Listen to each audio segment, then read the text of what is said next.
உனக்கு எத்தனை சகோதரர்கள் இருக்கிறார்கள் என்று எவ்வாறு கேட்டுக்கொள்வது? கம் அஹன் லக், கம் எத்தனை, அஹன் சகோதரன், லக உனக்கு, ஆணாக இருந்தால் லக என்று சொல்ல வேண்டும். கம் அஹன் லக. நிறுத்தி கேட்கும் பொழுது கம் அஹன் லக், உனக்கு எத்தனை சகோதரர்கள் உண்டு.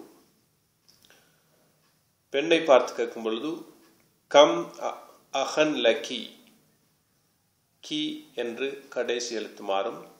கம் அஹன் லக்கி, உனக்கு எத்தனை சகோதரர்கள் இருக்கிறார்கள்.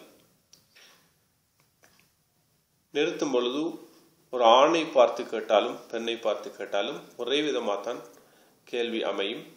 கம் அஹன் லக், கம் அஹன் லக். பதில் சொல்லும் பொழுது லீ எனக்கு, அஹவானி இரண்டு சகோதரர்கள் இருக்கிறார்கள்.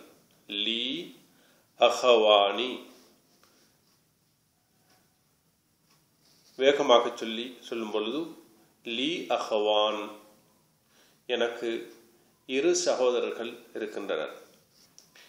எனக்கு ஒரு சகோதரர் இருக்கிறார் என்று எப்படி சொல்வது? லீ அஹுன் வாஹித், எனக்கு ஒரு சகோதரர் இருக்கிறார். லீ அஹவானி, எனக்கு இரு சகோதரர்கள் இருக்கிறார்கள். லீ சலாசத்து இஹ்வா, எனக்கு மூன்று சகோதரர்கள் இருக்கிறார்கள். லீ அர்பாத்து இஹ்வா, எனக்கு நான்கு சகோதரர்கள் இருக்கிறார்கள். லீ ஹம்சத்து இஹ்வா, எனக்கு ஐந்து சகோதரர்கள் இருக்கிறார்கள். லீ சித்தத்து இஹ்வா, எனக்கு ஆறு சகோதரர்கள் இருக்கிறார்கள் என்று இவ்வாறு கூறிக்கொண்டே போக முடியும்.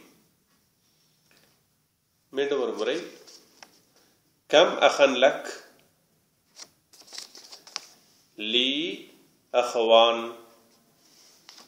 எனவே கேள்விகள் இந்த அடிப்படையில் நீங்கள் உருவாக்கி கொள்ள முடியும். தொடர்ந்து நீங்கள் பயிற்சி செய்தால் இதே போன்று பல சொற்களை நீங்கள் வைத்து பார்க்க முடியும். கம் அஹன் லக் என்ற இடத்துக்கு கம் இப்னன் லக், உனக்கு எத்தனை மகன் உண்டு. கம் ஹஃபீதன் லக், உனக்கு எத்தனை பேரப்பிள்ளை உண்டு. கம் சதீகன் லக், உனக்கு எத்தனை நண்பர்கள் உண்டு. இவ்வாறு நாங்கள் கேட்டு பார்க்க முடியும். நீங்கள் தொடர்ந்து இந்த பாடங்களை விடுபடாமல் ஒவ்வொரு நாளும் அல்லது 2 நாட்களுக்கு ஒரு முறை தொடர்ந்து படிப்பீர்களாக இருந்தால் அரபு மொழியில் நீங்கள் முன்னேறுவதை உணர்வீர்கள்.